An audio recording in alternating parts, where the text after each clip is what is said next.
Fala galera, beleza? Vou trazer aqui para vocês em relação à questão do julgamento, pessoal. É muito frequente dentro de consultório, dentro das relações humanas no contexto geral, a gente sempre está julgando o outro, né? Só que como que a gente consegue perceber esse julgamento, né? Então, dentro de consultório, uma situação muito comum que eu vejo colegas comentando é em relação à seguinte temática. O paciente chega falando, o glúten faz muito mal. E aí, no primeiro movimento do profissional, ao invés de questionar o porquê que ele está falando aquilo e qual base, qual antecedente que ele leva a ter esse tipo de resposta, esse tipo de atitude, esse tipo de fala, ele simplesmente fala, não, é mentira o que você está falando. E ali está um embate, né? Um embate de conceitos, onde nenhum dos dois, né, principalmente a pessoa que rebateu, buscar um antecedente do porquê que ela falou aquilo. Pensa só um juiz julgando um caso, né, onde teve a galera que acusou e o pessoal que está defendendo.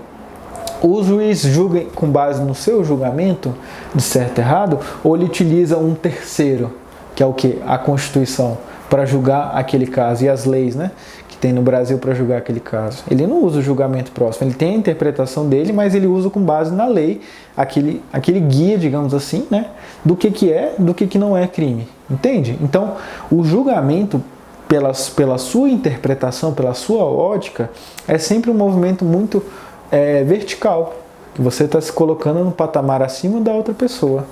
E no momento que você cria esse questionamento, então, por exemplo, né, do exemplo do glúten, por que você pensa dessa forma? O que te leva a pensar que o glúten sempre faz mal? Ali você vai dar a oportunidade para a pessoa explicar esse antecedente que faz ela pensar dessa forma. E ali você cria uma conexão, um diálogo, uma conversa que seja produtiva, né?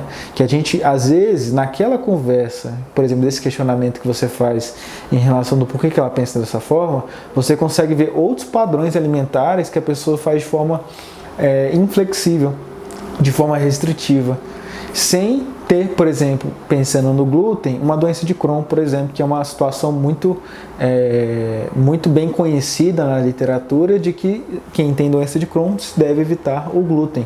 Mas será que todas as pessoas devem evitar o glúten ou pessoas que existem essa necessidade e essa importância da exclusão desse tipo de componente da sua alimentação, porque senão vai passar muito mal?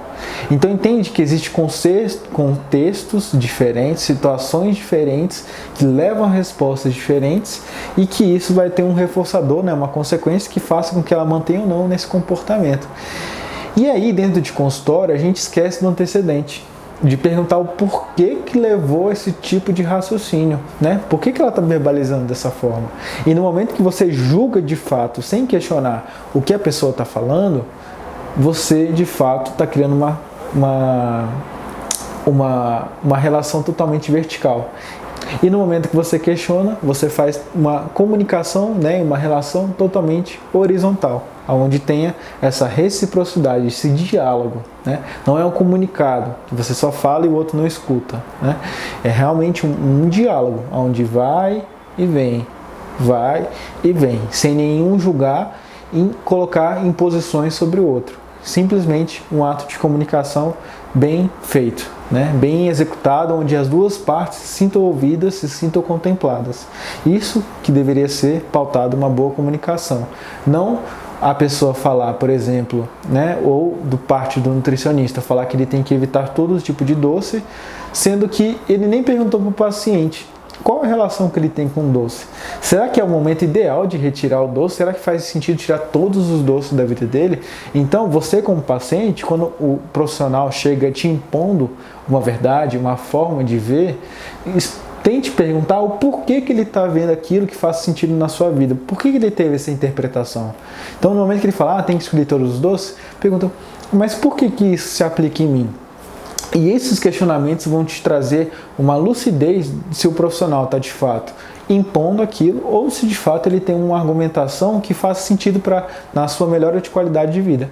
Tá bom? E é isso, pessoal. Valeu!